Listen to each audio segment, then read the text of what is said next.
கொழும்பிலிருந்து வெளியேறுகின்றார் மஹிந்த ராஜபக்ஷ.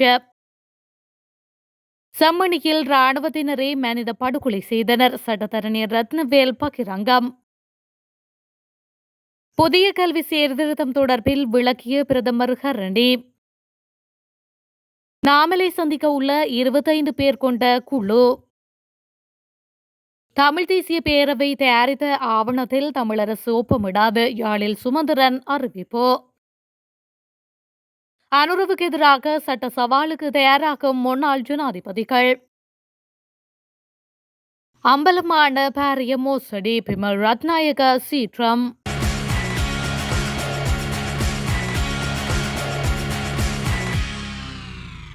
இந்த வாரம் ஜனாதிபதி சலுகைகளை நீக்குவதற்கான மசோதா வெளியிடப்பட்ட சில நாட்களுக்கு பிறகு முன்னாள் ஜனாதிபதிகளான ரணில் விக்ரமசிங்க மற்றும் மைத்ரிபால ஸ்ரீசேனா ஆகியோர் கொழும்பில் சந்தித்து கலந்துரையாடியுள்ளதாக ஆங்கில ஊடகம் ஒன்று தெரிவித்துள்ளது. முன்னாள் ஜனாதிபதிகளின் சலுகைகளை ரத்து செய்வதற்கான யோசனை வர்த்தமானியில் வெளியிடப்பட்டுள்ள நிலையில் இந்த சந்திப்பு நிகழ்ந்துள்ளது.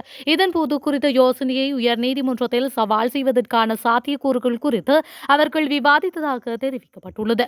முன்னதாக 1986 ஆண்டு ஜனாதிபதி உரிமைகள் சட்டத்தை ரத்து செய்ய கோரும் ஒரு யோசனை நீதி மற்றும் தேசிய ஒருங்கிணைப்பு அமைச்சகத்தால் கடந்த வியாழக்கிழமை வெளியிடப்பட்டது. இதன் கீழ் அனைத்து முன்னாள் ஜனாதிபதிகளும் உத்தியோகபூர்வ குடியிருப்பு, செயலக கொடுப்பனவுக்கான கட்டணம் மற்றும் உத்தியோகபூர்வ போக்குவரத்து மற்றும் பிற வசதிகள் ரத்து செய்யப்பட உள்ளன. இந்த யோசனை நாடாளுமன்றில் நிறைவேற்றப்பட்டால் இலங்கையில் தற்போதுள்ள 5 முன்னாள் ஜனாதிபதிகள் தமக்கு மாதாந்தம் கிடைக்கும் 97,500 ரூபாய் ஓய்வூதியத்தை தவிர சலுகைகள் அனைத்தையும் இழப்பார்கள். இந்த நிலையில் குறித்த யோசனையை சட்ட சவாலுக்கு உட்படுத்துவதற்கு முன்னர் இந்தியா, பாகிஸ்தான், மாலைதீவுகள், பூட்டான் மற்றும் நேபாளம் உள்ளிட்ட பிற பிராந்திய நாடுகளில் முன்னாள் ஜனாதிபதிகள் அனுபவிக்கும் சலுகைகள் தொடர்பில் ரணில் மற்றும் மைத்ரி ஆகிய முன்னாள் ஜனாதிபதிகளை பிரதிநிதித்துவப்படுத்தும் சட்டக்குழு பகுப்பாய்வு செய்து வருகின்றது. இதேவேளை கடந்த ஆண்டு தேர்தல் பிரசார கூட்டங்களின் போது முன்னாள் ஜனாதிபதிகளுக்கான சலுகைகளை நீக்குவது என்பது தேசிய மக்கள் சக்தி அளித்த உறுதிமொழிகளில் ஒன்றாகும் என்பதும் குறிப்பிடத்தக்கது. ஸ்ரீலங்கா பொதுஜன பெரமுனவின் முன்னாள் நாடாளுமன்ற உறுப்பினர்கள் மற்றும் அமைச்சர்கள் குழு கட்சியின் தேசிய அமைப்பாளர் மற்றும் நாடாளுமன்ற உறுப்பினரான நாமல் ராஜபக்ஷவுடன் கலந்துரையாட உள்ளதாக தகவல் வெளியாகியுள்ளது. குறித்த கலந்துரையாடலானது நாளைய தினம் இடம்பெறவுள்ளது. மொட்டு கட்சியின் முன்னாள் நாடாளுமன்ற உறுப்பினர்கள் மற்றும் அமைச்சர்களை பிரதிநிதித்துவப்படுத்தும் 25 பேர் கொண்ட குழு இந்த கூட்டத்தில் கலந்து கொள்ள உள்ளதாக தெரிவிக்கப்பட்டுள்ளது.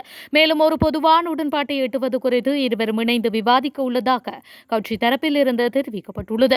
ஒரு உடன்பாட்டை எட்டிய பிறகு கட்சியுடன் இருக்கும் அனைத்து இடதுசாரி அரசியல் கட்சிகள் மற்றும் குழுக்களையும் பின்னர் பிற அரசியல் கட்சிகள் மற்றும் பிற எதிர்க்கட்சிகளையும் ஒன்றிணைத்து ஒரு பரந்த இடதுசாரி சக்தியை கட்டியெழுப்புவதற்கான விவாதங்கள் தொடங்கும் என்றும் கட்சியின் செய்தி தொடர்பாளர் தெரிவித்துள்ளார்.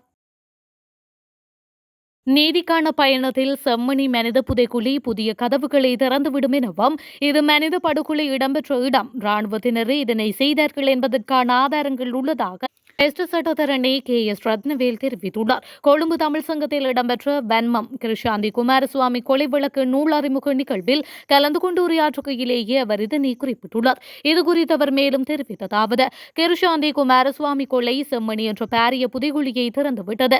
சோமரத்ன ராஜபக்ஷ தனது வாக்குமூலத்தின் போது நான் மாத்திரம் இதில் தொடர்பு பட்டிருக்கவில்லை, ஜெனரல்கள், தர அதிகாரிகள் கூட இதில் தொடர்பு பட்டிருக்கின்றனர். அவர்கள் வழங்கும் உடல்களை நாங்கள் செம்மணியில் புதைப்போம் என தெரிவித்திருந்தார். செம்மணி புதைக்குழியில் 500க்கும் மேற்பட்ட உடல்கள் புதைக்கப்பட்டன என அவர் வாக்குமூலம் வழங்கியதை தொடர்ந்து இடம்பெற்ற அகழ்வுகளின் போது 1999 15 உடல்களை மீட்டார்கள். ஆனால் தொடர்ந்து உடல்களை அகழ்வதை ஏதோ ஒரு காரணத்திற்காக நிறுத்திவிட்டார்கள். இது அரசியல் அழுத்தம் என்றே கூறுகின்றார்கள். எனினும் இந்த விவகாரம் மீண்டும் சூடுபிடித்திருக்கின்றது. சித்துப்பாத்தி இந்துக்களின் மயானம், அங்கு உடல்கள் புதைக்கப்படுவதில்லை, அங்கு உடல்கள் எரிக்கப்படுகின்றன.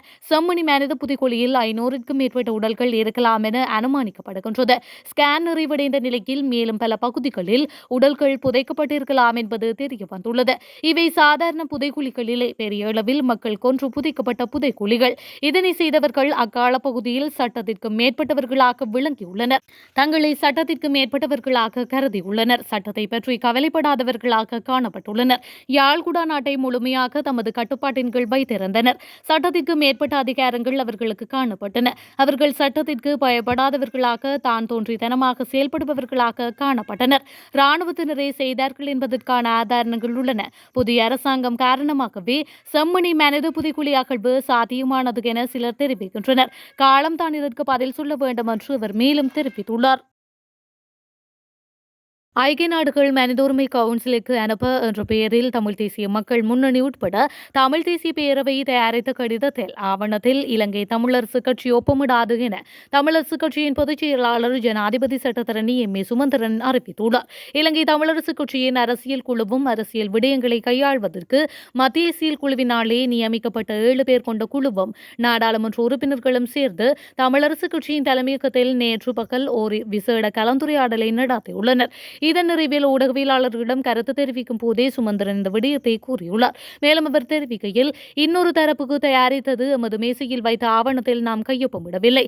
நாம் அதை விட தீர்க்கமாக பல விடயங்களை ஆராய்ந்து சொல்ல வேண்டிய முறையில் சொல்ல வேண்டிய தருணத்தில் தமிழ் மக்களை பிரதிநிதித்துவம் செய்யும் பிரதான கட்சி என்ற வகையில் அதை வெளிப்படுத்துவோம் என்று அவர் தெரிவித்துள்ளார். இங்கு அவர் தொடர்ந்தும் கருத்து தெரிவிக்கையில், அரசியல் தீர்வு தொடர்பில் மாகாண சபை தேர்தல் தொடர்பில் கலந்துரையாடினோம். இந்த அரசாங்கம் பதவிக்கு வரும்போது புதிய அரசமைப்பின் ஊடாக தேர்வு ஒன்று முன்வைப்போம் என்ற வாக்குறுதியுடன் வந்திருக்கின்றார்கள். ஆனால் தற்போது வரை அது குறித்து பேச்சு எதுவும் அரசு பக்கத்தில் இருந்து கிடையாது. சென்ற வாரம் பிரதமர் ஏதோ கூறியுள்ளார். பயங்கரவாத தடுப்பு சட்டத்தை முற்றாக நீக்குவது தொடர்பிலும் எமது கவனத்தை செலுத்துவோம். ஏனெனில் ஜேவிபியினர் கடந்த காலங்களில் இந்த விடயத்திற்காக எம்மோடு இணைந்து செயல்பட்டனர். கேகாலை பேருந்து டிப்போவின் அத்தியட்சகராக கடமையாற்றி வந்தவரின் பெரும் மோசடி அம்பலமாகியுள்ளதாக போக்குவரத்து அமைச்சர் பிமல் ரத்நாயக்க தெரிவித்துள்ளார். கேகாலை பேருந்து டிப்போவின் அத்தியட்சகராக கடமையாற்றி மாதம் 65,000 சம்பளம் வாங்கும் ஒருவருக்கு 110 பேருந்துகள் இருப்பதாக அமைச்சர் மேலும் குறிப்பிட்டுள்ளார். கேகாலை மாவட்ட அபிவிருத்தி குழு கூட்டம் அமைச்சர் பிமல் ரத்நாயக்க தலைமையில் கேகாலை மாவட்ட செயலகத்தில் நடைபெற்றது. இதன்போது அமைச்சர் மேற்கண்டவாறு கூறியுள்ளார். மேலும் அவர் தெரிவிக்கையில், இவ்வாறு கேகாலை பேருந்து டிப்போ அளிக்கப்பட்டுள்ளது. 65,000 சம்பளம், 110 பேருந்துகளுக்கு சொந்தக்காரர் என்றால் மாதம் 5 லட்சம் சம்பளம் வாங்க வேண்டும். கேகாலை பேருந்து சாலையில் அளவுக்கு அதிகமாக ஊழியர்கள் இருக்கின்றனர். இலங்கை போக்குவரத்து சபை திட்டமிடப்பட்டு அளிக்கப்பட்டுள்ளது. மீளெழுப்ப 5 வருடங்கள் தேவை. அரசாங்கம் 600 பேருந்துகளை கொள்வனவு செய்ய திட்டமிட்டுள்ளது. ஆனால் அவை கொண்டு வருவதற்கு 2026 ஜூன் மாதம் தான் சாத்தியப்படும். இலங்கை போக்குவரத்து சபை புற்றுநோய் போல் ஊழல் நிறைந்ததோடு அங்கு அவ்வாறான ஒரு கலாச்சாரமும் உருவாக்கப்பட்டுள்ளது. நாம் இதை மீட்பதற்கு பெரும் போராட்டம் நடத்துகின்றோம். ஒரு வருடத்தில் புதிதாக உருவாக்கப் போகின்றோம் என்று அவர் மேலும் குறிப்பிட்டுள்ளார். புதிய கல்வி சீர்திருத்தம் கல்வி அமைச்சின் அல்லது ஜனாதிபதி அனுரவின் அல்லது பிரதமர் ஹரணியின் சீர்திருத்தம் அல்ல.